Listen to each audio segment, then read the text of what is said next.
Aloha! It is so hot today and it is making me super tired, but I have so much going on next week that I just need to sit and film loads of videos today, and it's just Of course I'm enjoying filming them, I just wish I could have like a fan on while I'm filming, but then the audio would just be So this video has been quite a long time coming. It has been quite a while since the release of the new season of 13 Reasons Why on Netflix. As soon as they announced they were doing a season 2, I knew I wanted to do a discussion video about it, but I felt kind of the same way as I did about season 1 in terms of, you know, I almost didn't want to make a video about it. I was constantly having new thoughts about the show come to my mind and I was noting them down on my phone, and now I've just got so many notes, and if I just keep leaving it, I'm just gonna keep on getting more and more things, which is a good thing, but then, you know, you gotta draw the line somewhere. I didn't want to make it too early in case I felt, okay, I've not had enough time to think this through. What if something good comes to my head the day after I film it and then I'm gutted? I do feel like I'm in a place now where I have consolidated my thoughts on the show. I've definitely tried to get opinions from other people and,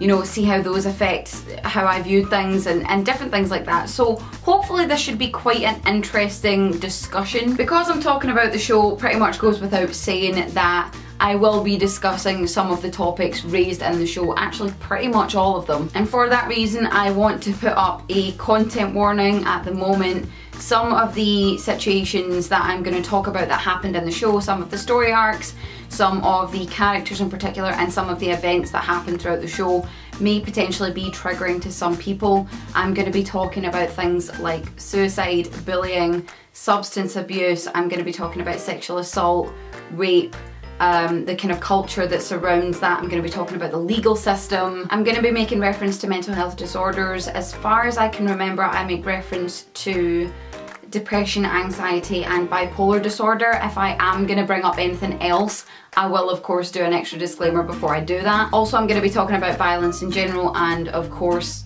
what became a main topic for this season, I'm going to be talking about gun violence. So if you're not comfortable with any of those subjects, if you do not want to watch this video after you've realised what I'm going to be talking about, by all means do not watch. I am not putting up this video saying that everyone must watch this. I'm putting up this video because I'm interested in the conversation about the show, and I know that some people out there may also be. So this is just for that. If that is not right for you to watch, absolutely no pressure, do what is right for you. But now with that out of the way, we can get talking about the actual show itself. FYI, I have notes on my laptop over here, I have notes on my phone in my hand, so if I'm ever looking down or looking over, I'm not being ignorant, like not looking into the camera, it's just that I'm trying to, you know, figure out where my train of thought was going by my little bullet points and stuff. So let's get started. I think the first thing that I wanted to talk about was my overall feeling of season 2 even being a thing. When they announced season 2, honestly, I still stick with what I said in my video about season 1, because season 2 was rumoured at that point. When I made that video, there was some whispers about, oh, there could be a season 2. Now, I still stand by what I said in that video, that I felt, given the story and the message of season 1, it would have been better to be left as one season. And that isn't because the book that it is based on, if you don't know about 13 Reasons Why, it is booked.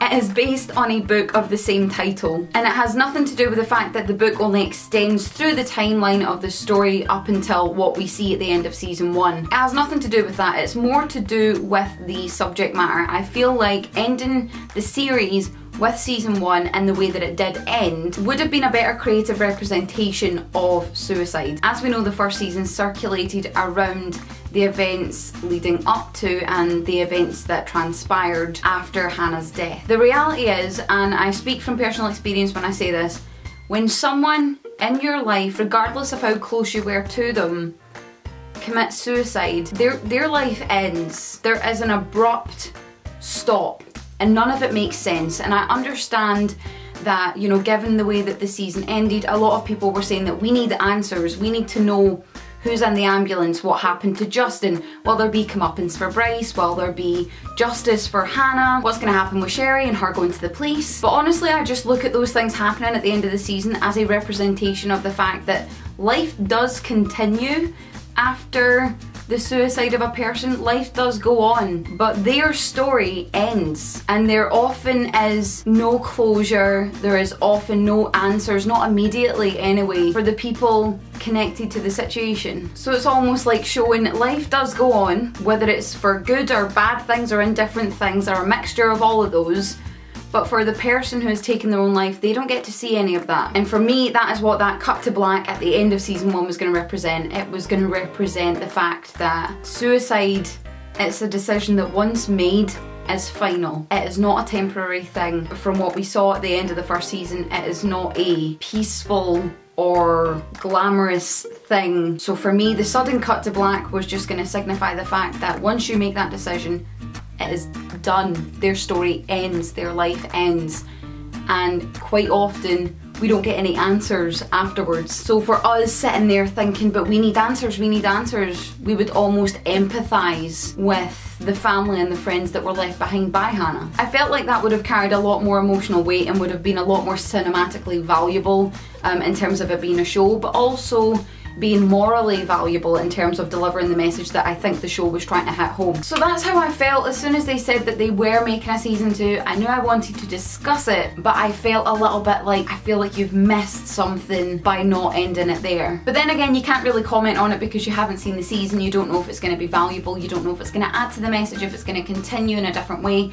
I really couldn't judge, that was just my instant gut feeling. Also in my head, I was actually thinking about what I liked most about the show. Now, I know I said in my last video that there were some flaws with season 1, there were some problems and there were some things that I wish creatively could have been done differently, but I've already spoken about them, so I'm not going to go over them again. But regardless of that, my favourite thing about the show was the potential that it showed me, and not necessarily as a TV show, not as a creative project, and not even as a message, but more the potential for action that it could provoke. Some people when they watched the show felt empowered, they felt heard, they felt represented, and they have every right to feel so. Some people were on the fence, were quite unsure or didn't really get it. Others hated it, slated it, and tore it down at every opportunity. We all have the right as individuals, as audience members to the show or to any show, to feel and have our own response. But regardless of whether you met the show with hatred or praise or somewhere in the middle, I saw it hitting a nerve with people, and I thought, regardless of how people felt, it was going to empower some fight, it was going to draw a fire out of people, it was going to create some change. Not necessarily that the show was going to create some change, it was going to provoke the actions that would then lead to change. Rather than fighting to correct and change the problems that we have in our world now, rather than provoking a positive change at all with what we saw, people targeted the show. People lashed out on social media. They said, how dare they? How did they do this? Why did they say that? And a whole matter of colourful language that I won't stoop to that level to repeat right now. Now, I'm not saying that people do not have every right to voice their opinions on season 1 or the show in general. Of course they do. Anything creative that is made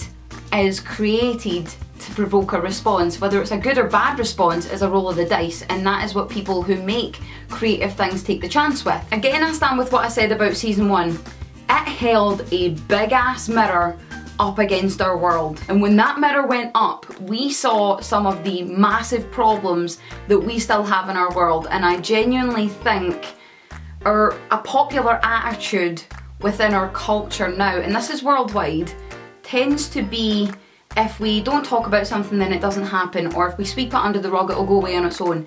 And I think that culture has developed this way of thinking sometimes that we don't want to see what's going wrong, and when we do, we don't like it, and that's when our reaction can become a little bit unpredictable. This is from research, by the way, I'm not just babbling rubbish, I promise. I wouldn't talk about something that I didn't think I had enough of a grasp to talk about. Did that make sense? I hope so. But a lot of people didn't want to see what was going wrong at the end of the day. They didn't want to see that some people still think suicide is for the weak, and that is a quote from season 1. That is not my own belief. I want to make that clear because I know the internet is the internet and words can get twisted very, very easily. People don't want to know that there are still cultures and organisations and even schools within which the word depression will not be uttered. Now, I'm not saying that I think the show handled all those issues very, very well. Okay, like I said, season 1 had flaws.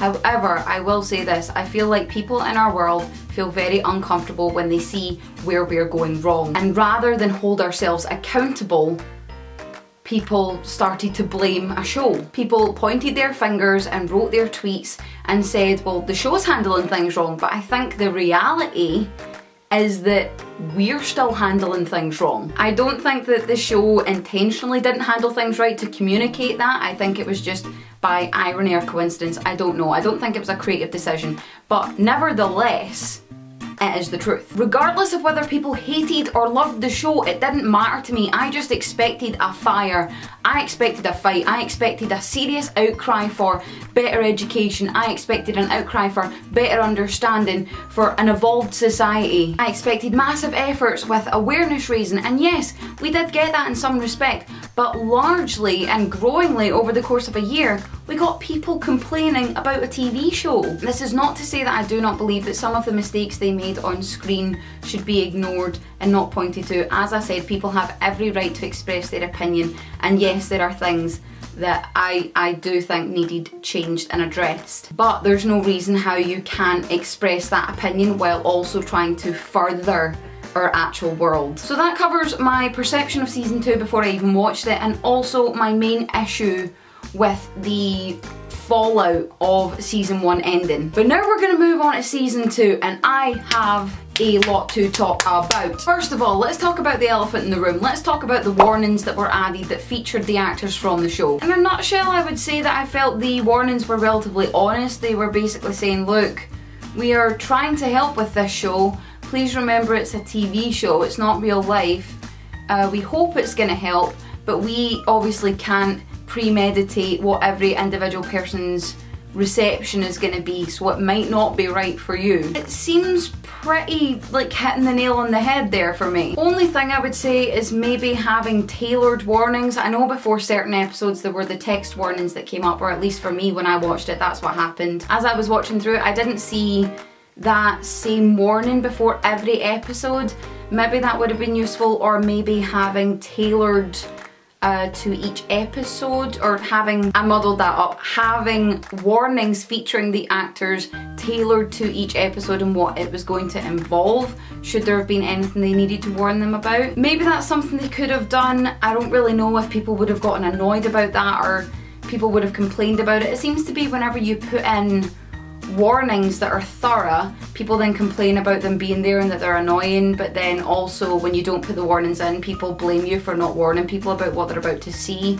So it's about finding that happy medium, and you're never going to please everyone, that's the reality. But in terms of the context of the warning, I do feel like it was fairly honest. As I said, a main thing from people that I've spoken to about the show was that they found elements of it triggering, and I feel like not a lot of people understand what triggering actually is. Triggering is when a certain something causes a negative emotional response, and this can be variations of emotion. It can be fear, it can be sadness, it can actually be the feeling of depression, it can be many things. And the something that can do the triggering can also vary, so it can be something visual, it can be a subject matter, it can be a sound, it can be a smell. If you have not yet watched 13 Reasons Why, or if you ever come across something that does have a trigger warning and you feel like you are, you know, susceptible to triggers, because there are people who are more susceptible than others. People who have gone through something traumatic in their lifetime or have any unresolved trauma tend to be those who are a little bit more likely to experience triggering. So if you haven't watched 13 Reasons and you're going to, or if you see something else that contains a trigger warning and you don't really know how to go about that,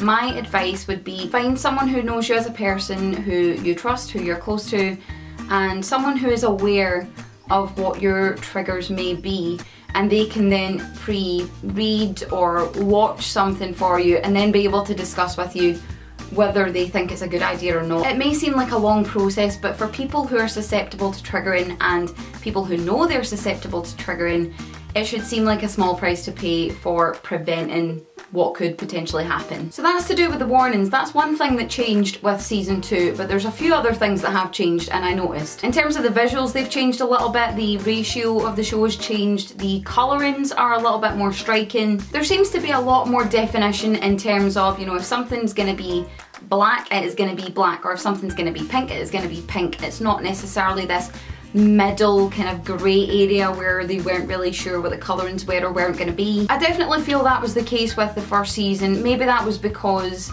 you know, with the storyline that's what they were going to convey. I know that previously in creative projects that I have seen, colourings are a major way of differentiating whose perspective you're seeing in a film or in a movie. So maybe they were using that on TV. I know that that is very common, especially when you're just seeing something from two people's perspectives, which we kind of were in season 1. Another thing that has changed is the narration, the voiceover. Obviously in season 1, with the nature of the tapes being left behind and them guiding the story, you're then guided by Hannah through voiceover. Actually, you know, strangely, it didn't really bother me much. Normally if something is over narrated, I'm a little bit like, make it stop, but it didn't bug me, which was a little bit strange. From season 1, I felt having Hannah telling her story gave it a lot of weight and a lot of, you know, emotional gravity and a lot of power. Obviously the tapes are finished. There is no way that we could have had Hannah voicing over without her seeming like someone who is watching over everyone, which I think would have given the wrong impression. I'm gonna get to how they actually went about that in a while though. It had its flaws as well. The narration of this season and the narrator of this season actually changes with each episode because it is constructed around the court case and the lawsuit following Hannah's suicide between her parents and the school district. Each person from the tapes ends up being called in to testify and they therefore narrate that episode. But it comes across really jumbled when it could have been made really, really clear. That could have been a clear structure, albeit simple structure, to guide the show, but at least it would have been sensical. Don't get me wrong, you could make sense of it. It just seemed a little bit jumbled. Like, you've got the narration at the beginning, which introduces you to, okay, this episode is going to feature this person's testimony. Then you see the events leading into them going to court that day, and that is also combined with the narration. And then you get their actual testimony, which you see their character verbalizing to the other characters. Within their testimony you get flashbacks, within the flashbacks you get some narration, and then they leave and their testimony's over, but then the narration continues, and it's a little bit like, was I listening to the narration or was I listening to the testimony? And it's a little bit difficult to decipher where things begin and end, because I feel like the conclusion of the season may have been a little bit differently had the judges actually been listening to everything that they say in their narration rather than just what we see them say in the testimony. It just seemed strange. Like I said, you could make sense of it, you could follow the storyline, it was fairly easy to do so, but it just seemed quite jumbled. Next thing I want to talk about is the dialogue this season. I found the dialogue to be very direct, and I can't tell if it's in a good or a bad way. I'm still undecided about that. Undecided. There are some points where characters literally say at the start of a scene what the purpose of the scene is, and then you're like, is there really any point in me watching this? You've literally just told me what you're gonna do. There's also a point, like one thing that I can pick out from memory, I really should have written some examples down for this, but one thing I can pick out from memory was near the start of the season, Alex, who is, you know, going through rehabilitation after his suicide attempt, he says something to his mum about asking if he left a note, to which she says yes. He asks to see it, she says it's maybe not a good idea. She kind of explains to him how she doesn't want him thinking about those kinds of things and she wants him to focus on moving forward, which you can understand, especially from a parent. But then he responds with something along the lines of,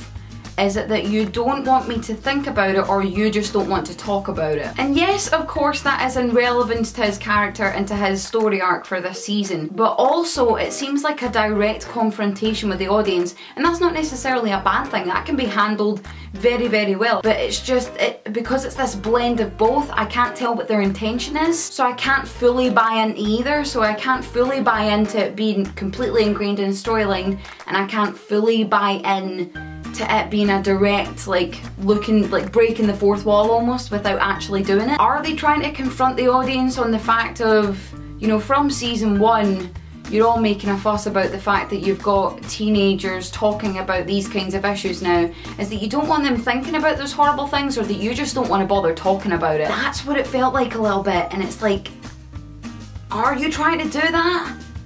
I couldn't tell, and it's strange. Undecided about the dialogue. If you have any thoughts about the dialogue, please leave them in the comments. Respectfully, everything, If you're going to leave a comment on this video, I'm going to say it right now, please be respectful. There is an element of sensitivity required when you talk about certain things, and there's a way that is and isn't acceptable to discuss certain subjects. And this isn't just about political correctness or, oh, that's very moral of you. It's a simple, there's right and there's wrong. So if you're going to discuss in the comments, which I encourage, please do it politely, do it kindly, do it with forethought. And now we can move on, because the next thing I want to talk about is music. In season 1, I felt like the music was one of the things that really impressed me. I felt like it set a very even-keeled tone, and it was very well suited to what was going on screen. Admittedly, when there's dialogue, I tend to zone out of music unless I'm watching a horror film. It's something that I have been working on, and I definitely tried to be a little bit more aware of what music was being played in season 2.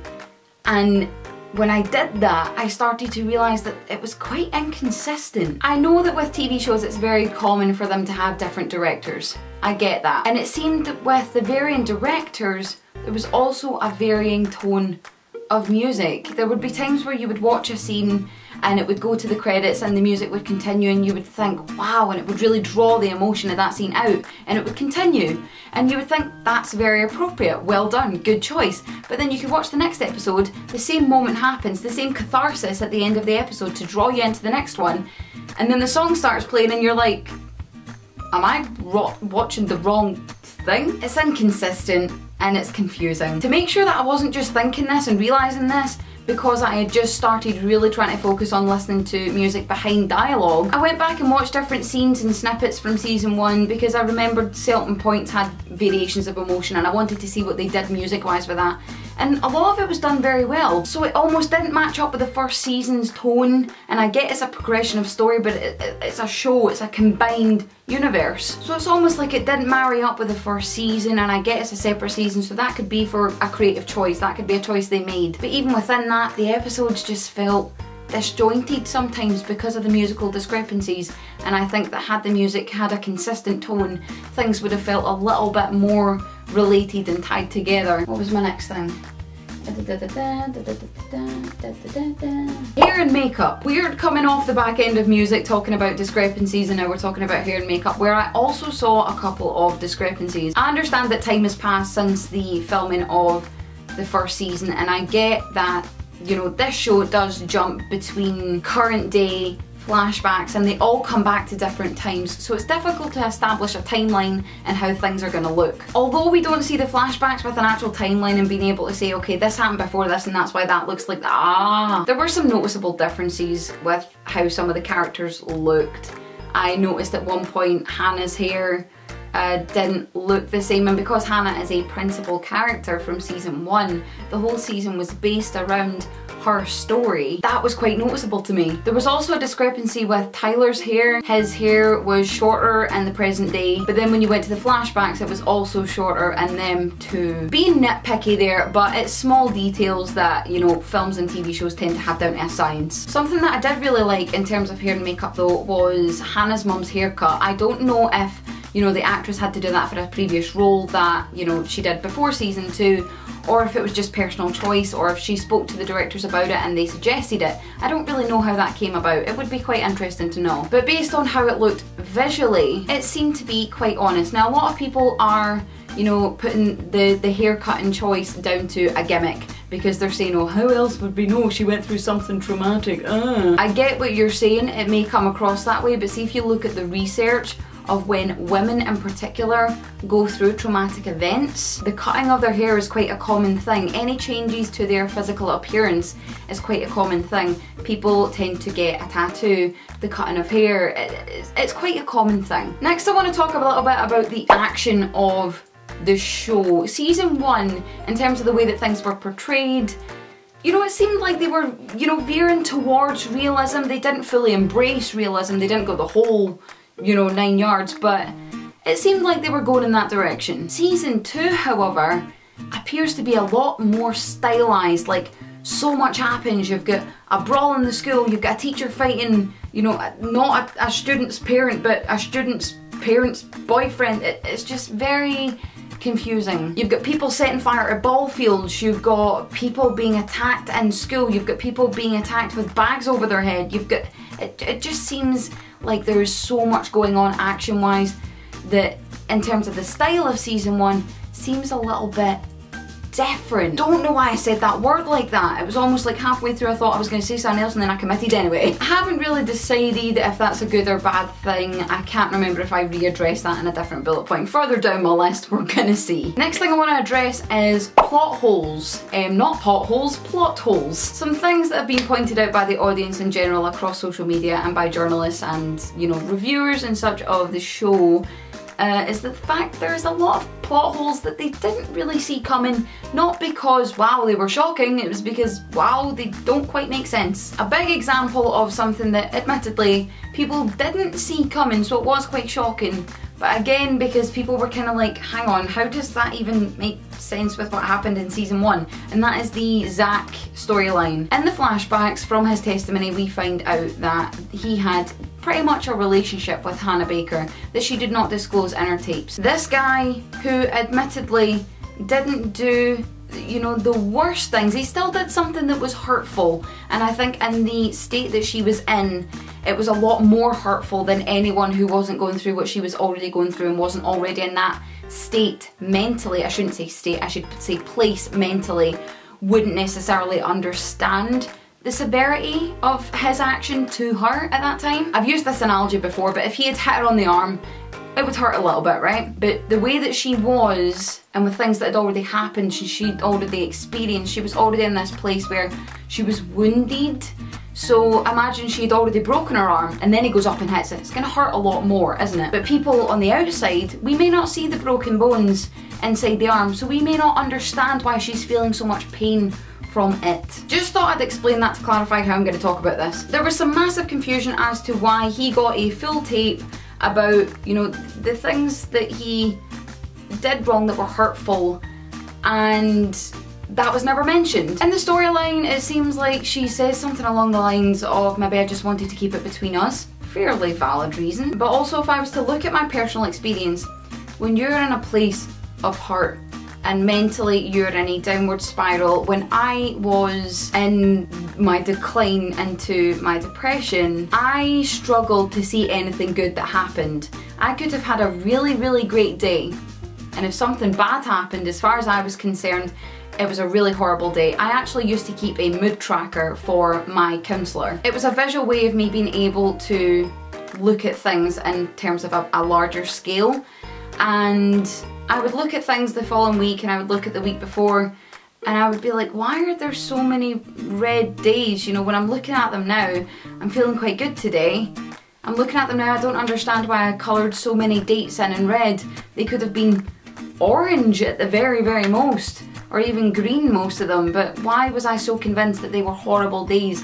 And it's because when you're in that space mentally, it is hard to see good things that happen. So maybe when she was at the depth and remember so much happened to her by the time that she was recording the tapes, maybe she wasn't thinking about the good things that happened. Maybe she was so broken, to use her own words from the first season, to even think about the positives. And that's why so many of the good things that we saw coming out about her relationships with her friends in season 2, I was going to say season 1 there, so many of the things that we see, we haven't seen before, because we were seeing through Hannah's eyes, and we were seeing it through Hannah's eyes through the tapes, and the tapes were created when she was in a very specific mental space. So it's almost like we're seeing them through beer goggles, you know, like the goggles that have the funky shapes. It's almost as if we're seeing it through them and the mental place that she was in. We can only see things from that perspective. That would really be my only way of explaining it, and I think maybe they should have put in an indicator for that. I'm not really sure how they would have achieved that and wiggled that into the episode, but you know, maybe they could have done something. So those are like the design elements about season 2 that I want to talk about. If I was to go into the actual plots of season 2, I thought about different ways to do this. I thought about going through individual character arcs, but then I thought it would have been a lot of to-ing and froing, so I decided that I would basically go through the various subject matters that happen and come up throughout the show, whether they're big or small. I only picked a few. There of course are so many more that happen in the show. So much happens in season 2, that's another matter entirely. But the reality is, various issues are explored, and some to a better and you know, greater degree than others. So better depth than others would be a good way of saying it. The first one that I want to discuss, albeit briefly, is substance abuse. I don't feel like I know enough about this to go into a really lengthy discussion that is going to be of any, you know, progressive value. It is something that I would like to educate myself on, and I'm not going to sit here and pretend that I know everything about it. So me trying to talk about it and be like, oh, this and this and this and this, it just would be me lying, and I don't do that. So I'm only going to talk about it in, you know, a means of how it was depicted in the show, essentially. Of course, this is Justin's storyline, and the first thing I want to say is, in the show they attempt, and I think they pretty much do, detox someone in Clay's bedroom in secret without any medical assistance or adult awareness. It's very clear from the get-go that that is dangerous, and they're beyond the reasons special that they did after the season, which I think it's good that they did that. I'm glad they continued that from last season. But one of the first things they talk about when they talk about the substance abuse storyline and Justin's storyline is that that is not safe. It is not something that you should do. A lot of people seem to be quite offended by the fact that it was shown on camera, and now there's this assumption that people are going to think, oh, if I ever come across someone who has a problem, or if any of my friends ever go through something like that, I'm just going to detox them in my bedroom. I think we need to give people more credit. Some people are not that impressionable. Of course there are people out there that may well be, but that is where we need to have discussions about, look, I know that things like this tend to happen and people tend to try drugs and such at your age, and I don't agree with it, and go through the legalities and the right and wrong of it all, and then of course talk about, if you know anyone who's in trouble with it, get them help, get them professional help. Don't try and do it yourself, don't try and fix it yourself. It's of a complexity that, you know, we don't fully understand unless you're trained in it, I would imagine. There's a lot that goes on chemically within the body that, you know, unless you're trained in it, you will not understand. So yeah, in terms of how it was shown in the show and what it looked like, you know, he plays an addict. Justin's character is an addict, and at times in the show he is in recovery. Whether the visual representation of that is accurate or not, I don't know, because I have no personal experience of that, and like I said, I don't have the education on it. From the Beyond the Reasons discussion that they have after the show, it does seem like they did a lot of research about it, and they actually had someone within the writer's room who had experience with drug addiction in the past, and they were able to interject their experiences and what they saw and what they knew. So it seems like they went through a lot of effort to properly research this kind of thing. Whether it paid off though, different matter entirely, and really is not for me to say. The next thing I want to cover is violence. Now, I've mentioned a little bit in this video already that a lot of the violence just seems to come out of nowhere, and it seems quite inconsistent with people's characters. I understand that emotions are running high and a lot is happening this season, and therefore, you know, people are in a place where it's going to take a lot less to trigger them off. If we were to look at Mr. Porter's character, he has done a complete flip since the first season. He was very subdued. A lot of things were very internal. And I understand that in the second season you see him carrying around a lot of guilt with what he did and arguably didn't do for Hannah. He is carrying around a lot, and of course that can change a person. Going through any of the things that are discussed in this show can change a person. And who are we really to say how they would change and what is right and what is wrong, because every single person changes in a different way.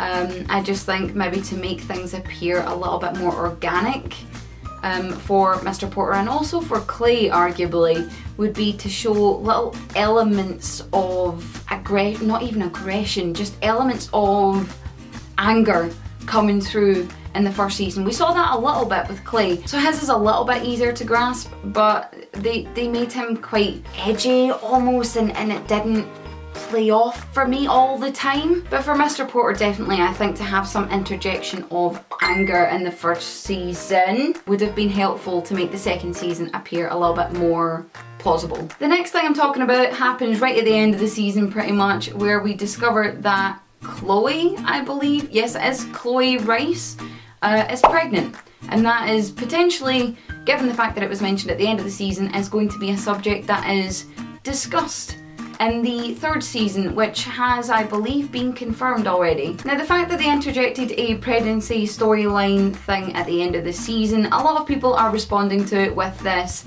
oh, you think throwing in a I'm pregnant cliffhanger is going to shock people? No, it's not. It doesn't work anymore. Put something in there that's actually going to shock people. But then these are the people that are also sitting there saying that the show shouldn't use serious issues as plot devices to shock the audience. So it seems like the audience is full of inconsistencies also. For me, it didn't really seem like it was added for shock value at all. It seemed fairly realistic because you may not know this, but pregnancies can happen when you have sex.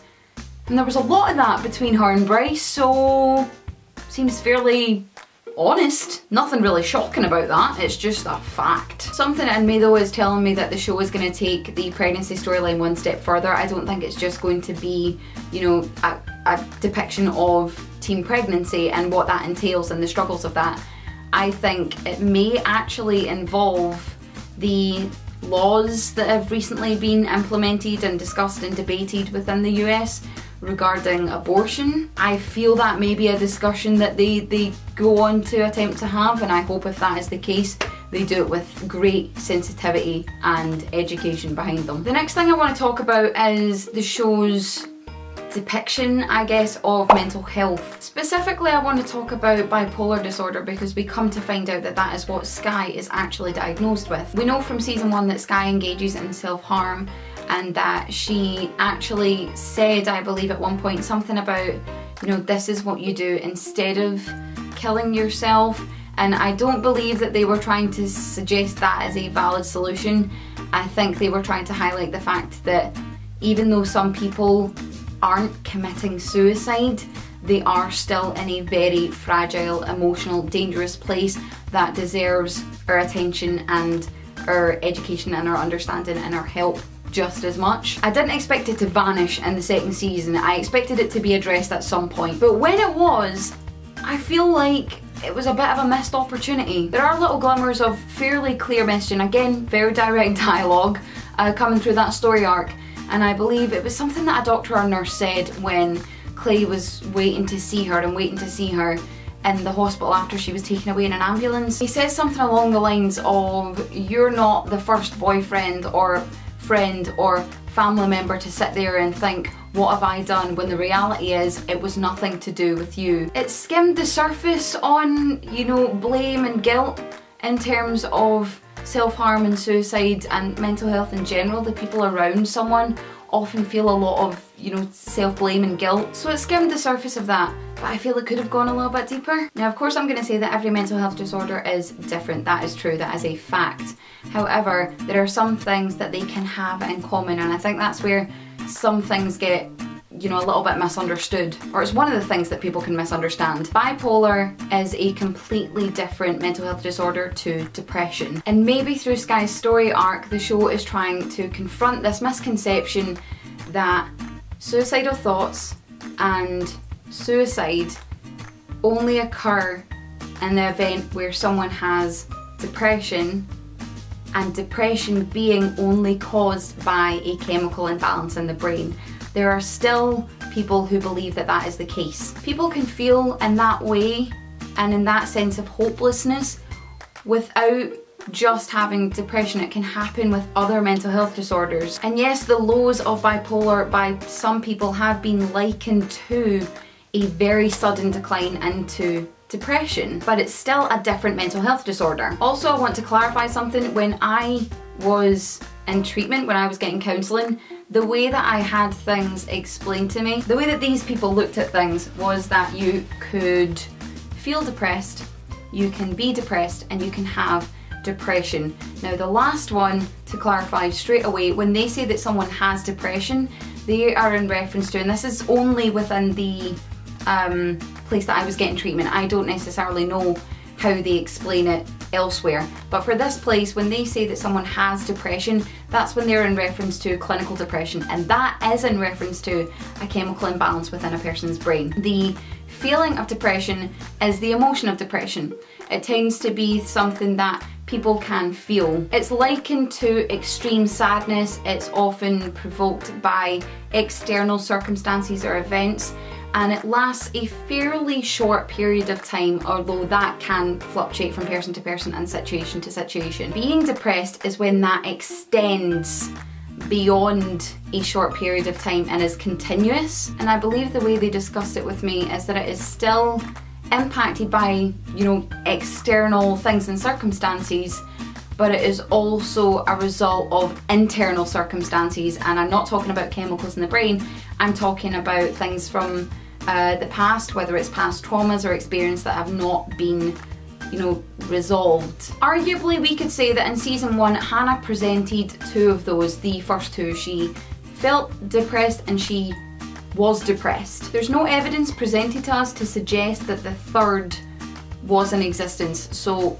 we can't really assume that it's there. So maybe they were trying to clarify that, you know, suicidal thoughts and such can happen within different mental health disorders, and that depression is not just to do with a chemical imbalance in the brain. And you know, that they may well have been trying to do that, only they will know what their true intention was. But this is me really thinking about it, and the fact that I had to think about it for this long and in that way and with all its complexity shows that its delivery wasn't clear if that was their intention. The next thing I want to talk about is a very sensitive issue for our world right now, and that is gun violence. The issue of gun violence primarily in the show is brought up through the character of Tyler. The way that people have been looking at his story arc is that they think that him in the cinema, with what happened there, is what led him to eventually make the choices that he makes in the last episode. Now, I'm not saying that everything in this story arc was handled impeccably. I'm not saying that. There are things that definitely could have been improved. As far as I'm concerned, someone may think differently. But I think thinking that about the story arc is a complete misunderstanding of what the show has been trying to say the entire time. It wasn't just that event in the cinema and what transpired afterwards. It wasn't just that. This character has talked about how he has been tormented, how he's been bullied, called names, verbally abused, he's been physically abused, he's been mentally bullied, and there's really no knowing for us how long that has been going on for, how far that stems back into his past. And as a result, we can't know how many internal scars he has from those things. And yes, that little series of events may well have been the straw that broke the camel's back, so to speak, but how many hundred straws were there before that? There isn't just one thing that results in someone choosing something that is horrible.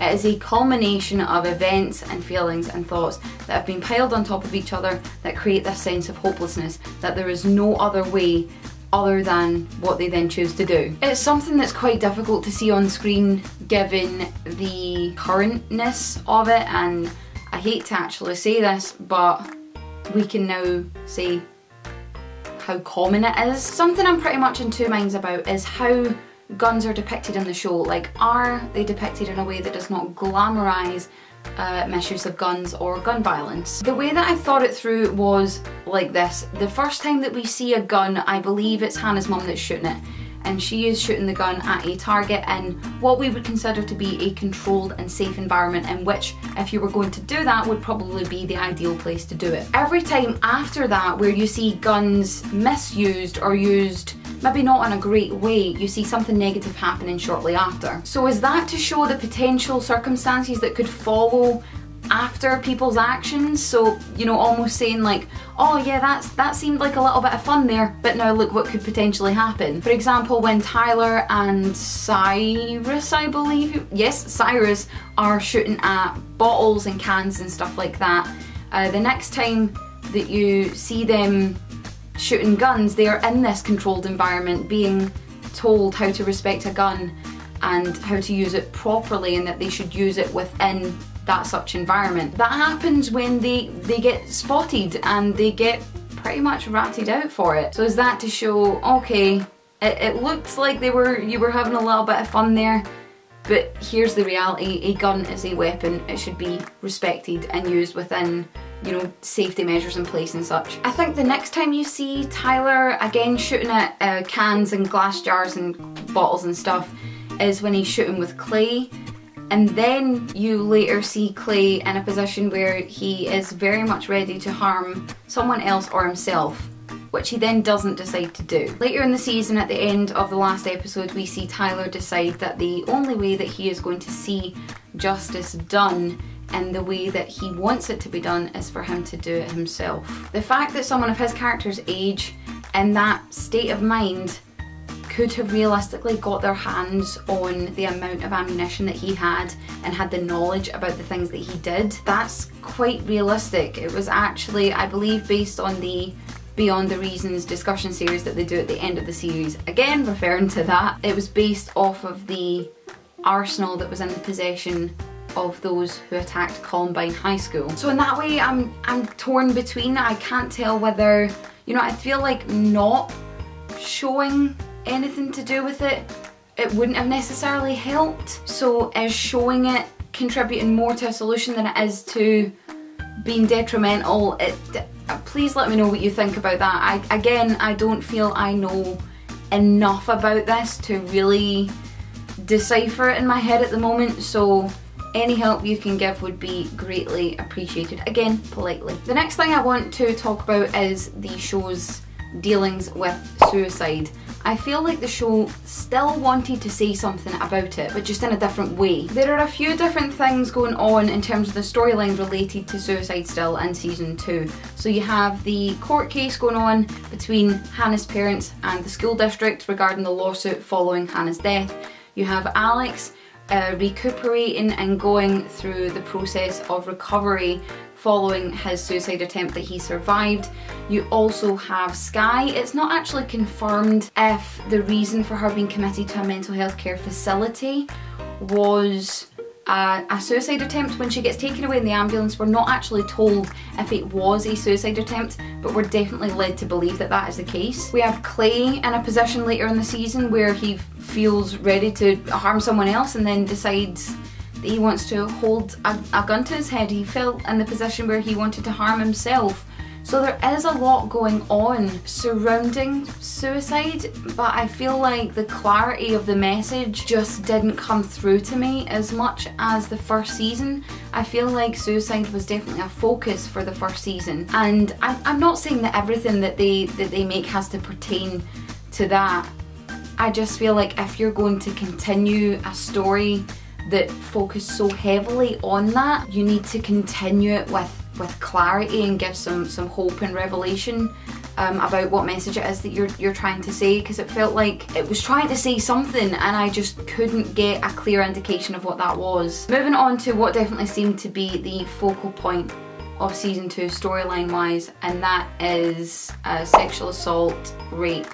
And arguably you can combine bro culture, any kind of that kind of culture. Something I will say, and this is personal opinion, the character of Bryce is very well portrayed. I felt in some cases with even just something as simple as him walking through the hall and giving someone a certain look, I felt sick, and I think that is a testament to how committed he was to it. One bit that really got me was when he was having a conversation with his mum and he actually talks about some of the things that he did, and she slaps him across the face and says that you've shamed this family, you're a stranger in this house, and his response is just to have a smirk and say, always have been, and then he turns around and walks away, and I was just like, it was like chills and just, oh, I can't explain it. It was well conveyed.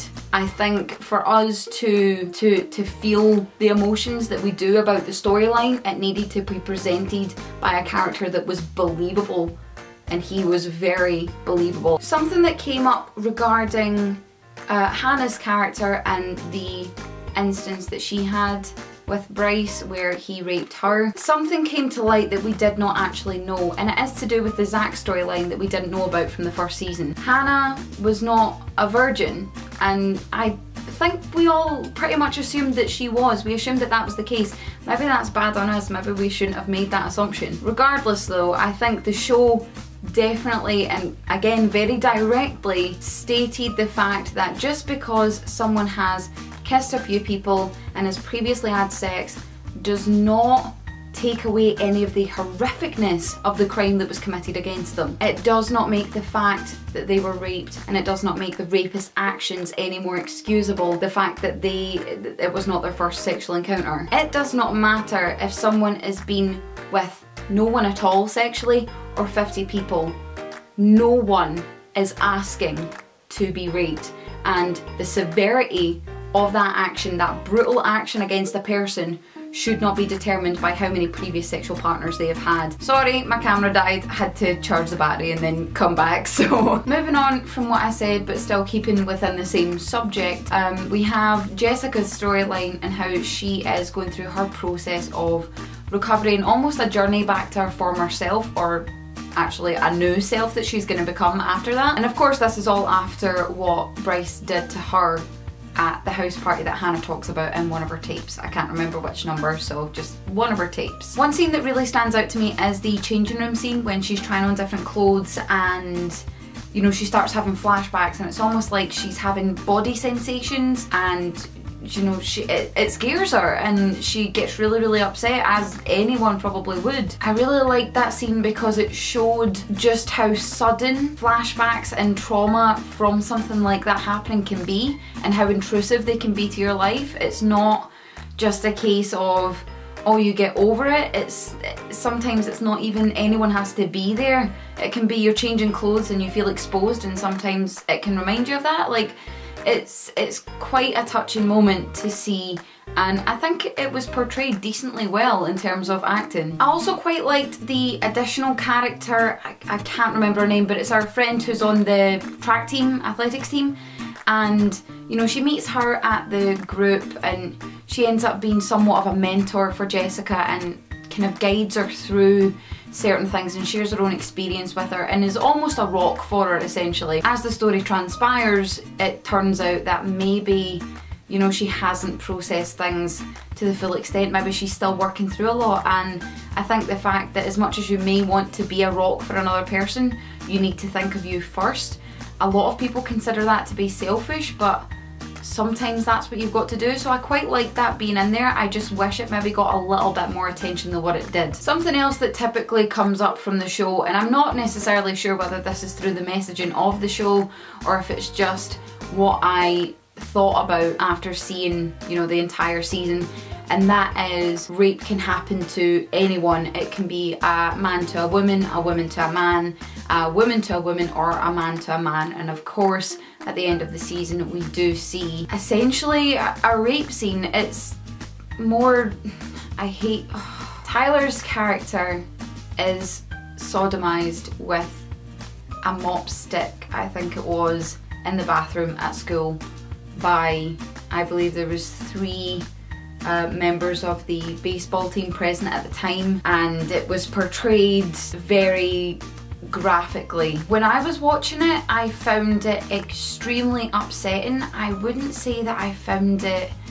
triggering, or, you know, I didn't look at it as dangerous, and I didn't necessarily see it as vulgar. I just felt a lot of pain when I was watching it. I just felt this horrible sinking feeling inside me, that it was almost like an internal rotting feeling where you realise that there are horrible human beings out there who are capable of things like that, and it's that realisation, and it felt, oh. That scene is actually one of the things that they discuss in their Beyond the Reasons, you know, like discussion show.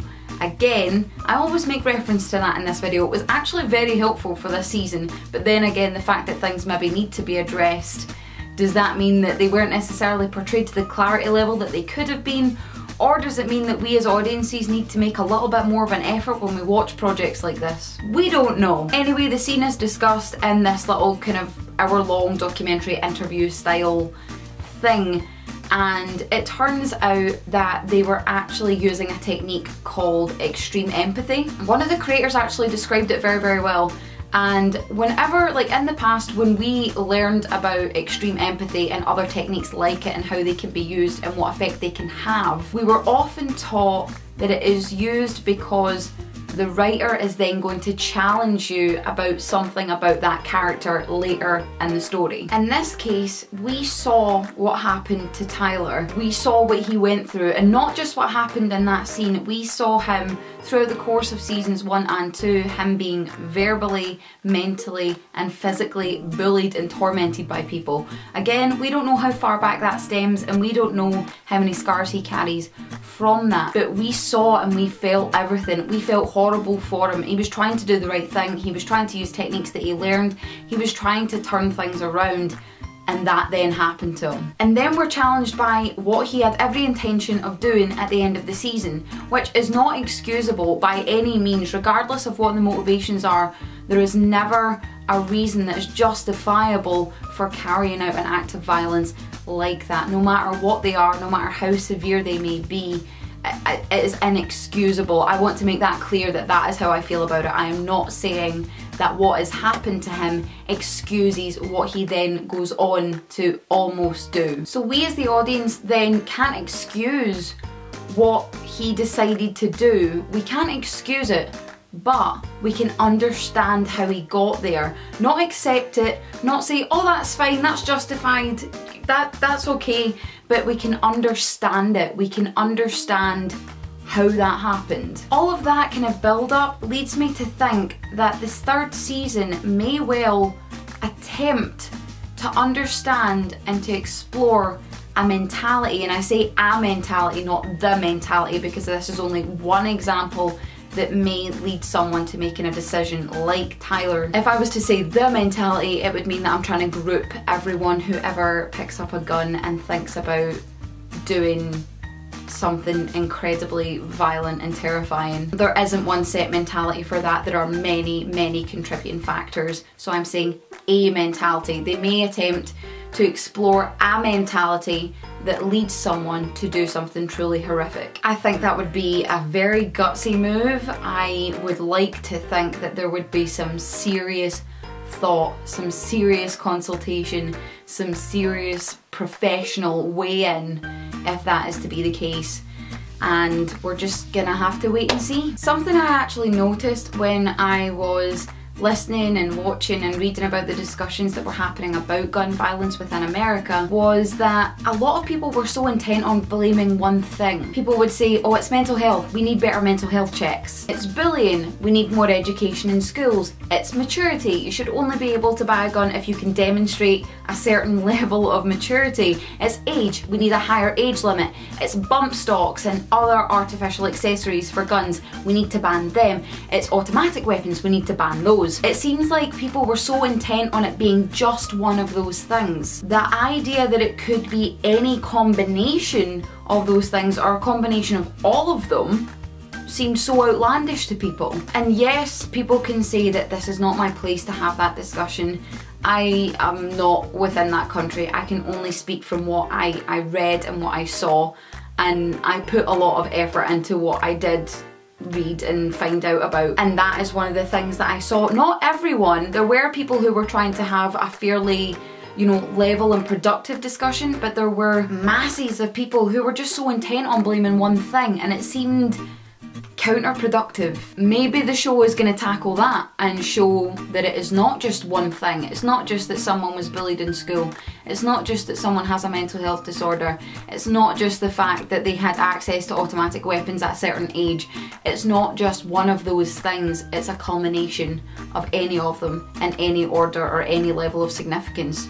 So maybe it might explore that. Again, with sensitivity, I hope. The next thing, and this is pretty much the last subject matter topic type thing that I'm going to go into, and that's the legal system. I have no idea how an actual court system works, so I can't speak to the reality of it. All I can say is that the court setup, it worked for me and it didn't. It seemed natural because that's where the storyline was going. They filed a lawsuit, and lawsuits, if they are pursued to the full entirety, they do end up in court. In this country at least. I can't speak for America, but in the show that is what happened. Something I actually noticed about the whole court setup was it almost appeared at times that it was an excuse for the show to directly challenge what some people said about season 1. Again, that direct dialogue came right in there. One example I can think is when she was questioning, one of the lawyers was questioning Tony about the tapes, basically saying, so she wanted people to feel pain, she wanted people to feel guilty, trying to manipulate him, and he turns around and just kind of leans in and goes, she wanted them to be held accountable, as in, can you get that into your skull? It's not that she was doing it for revenge. Hello, she was in pain. She wanted people to realise what the F they were doing. It felt a little bit like that, and honestly, kinda liked it. It felt fiery. Again, you couldn't tell if it was just for that or just for the storyline, so you couldn't really 100% roll with either because you weren't sure. 3 times in total we hear verdicts within a jury or within a court even.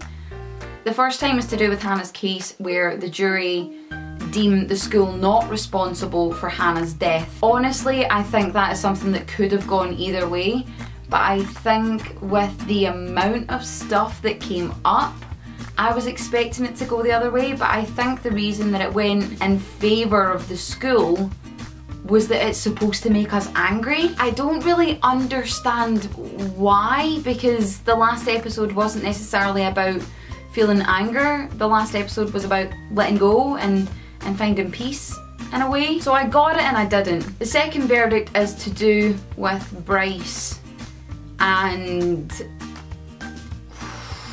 something I really hate in our world in general is injustice. I know that's a fictional case, okay, I know they're fictional characters, but the fact that that happens, that people get let off like that for doing horrific things, makes me sick. Again, this is another situation where we are meant to be angry, and I understand that, but my blood boiled. And I could see it coming, and I was still freaking livid. As far as I'm concerned, in a fair legal system, you should be able to line up 10 people who have committed the same crime, and they should all be looked upon in the exact same way. Doesn't matter who his family is, where this person's from, the colour of this person's skin, the sexuality of this girl, or how much money this guy makes, should not matter. If they've all committed the same horrific crime, they should all be treated the same way. And the fact that people can so easily be let off for crimes of a sexual nature and crimes of a violent nature in general is horrific. Sometimes it's nothing to do with money or social status or who people know or someone having a good lawyer. Sometimes it's just the general approach towards crimes of violence, because a lot of the time crimes of a sexual nature aren't to do with sex at all. They're violent, they're to do with violence, and they're to do with power a lot of the time, and there's research to support that, and yet they are still not taken seriously. Again, this is another thing that is very sensitive with things that are going on in the media, in certain industries. In fact, no, in all industries actually. A lot of things are being brought to light that we did not know about previously, and it's shocking, and I think we're coming up to a massive tipping point where we're either going to have to change it, or like we're then becoming a systematic society that doesn't condemn horrific behaviour. It's so sensitive. I don't even know if I've been able to properly form in words how I really feel about it, because when I talk about it, it still makes me angry to the point where I'm not sure if I can form a cohesive argument about it. And I'm not just angry about the fact that this happened to a woman in the show. I want to say this right now, because I am angry about some of the cases of sexual misconduct, sexual harassment, sexual assault, and also rape that have been brought to light committed by a man against a woman. Just because I support the victims and their right to prosecute, and I hope that the system does that fairly, does not mean I am against men. I am well aware of the fact that the shoe can be on the other foot. I'm well aware that it can be a woman doing that to a man doing that to a man, or a woman doing that to a woman. I am not against men. I'm against horrific, disgusting, vile, aggressive, violent, unacceptable behaviour regardless of who commits that crime. And I don't want to talk about it anymore. It's making me quite upset. And all of that comes into season 2. There is so much that goes on this season, and it's almost like it's squeezed in. Arguably, you could say that is meant to represent and be like a creative representation of all the stuff that could be going on in one person's life or a group of people's lives following a traumatic event like Hannah's suicide, and also all their individual traumatic events within that. It could also be said to represent the, you know, the masses of things that go on in the mind of a teenager, because everything happens so quickly when you're of that age or within that age bracket, and everything feels so intense and so emotional, and it does build on you. So maybe it's meant to mean that, or is it the show biting off more than it can chew? Overall, I feel like the show could have really delivered a message, a really good message, had they, or even just a couple of messages, had they decided to focus on 1, 2, or at a push 3 of the things that they packed into the second season. I get that all of them happen within anyone's life and all of them can happen within teenage lives, but it doesn't mean that we need to see them all at once. I personally would rather see certain subjects tackled with clarity, with care, and given the amount of description and dedication that they deserve, than have them only get a couple of minutes per episode because there's so much to cover. Obviously there's every intention of the story continuing. There's already rumours of a season 3, and it's very clear that that was set up to be the case at the end of season 2. My hope is that if they do go ahead with a 3rd season, that they maybe consider focusing on less things. But that is everything that I have to talk about. This video is going to be so freaking long. My freaking camera battery died as I was filming this. Like, come on, it's going to be a long video. But if you've stuck with me this far, I really appreciate it. I hope some of my rambling made sense. I'm hoping that if things don't make sense, I can fiddle about with them as I'm editing to at least make them somewhat, you know, understandable. But because this video has been so long, I really don't want to chat too much. Thank you very much for watching. As always, if you'd like to see more videos that I've done, check out that playlist right up there. My suicide prevention and mental health awareness campaign is right down there. The fundraising link for the charity Here For You is in the top line of the description. But other than that, much love you guys, and I shall see you all very soon. I have a lot going on, so bear with. Bye.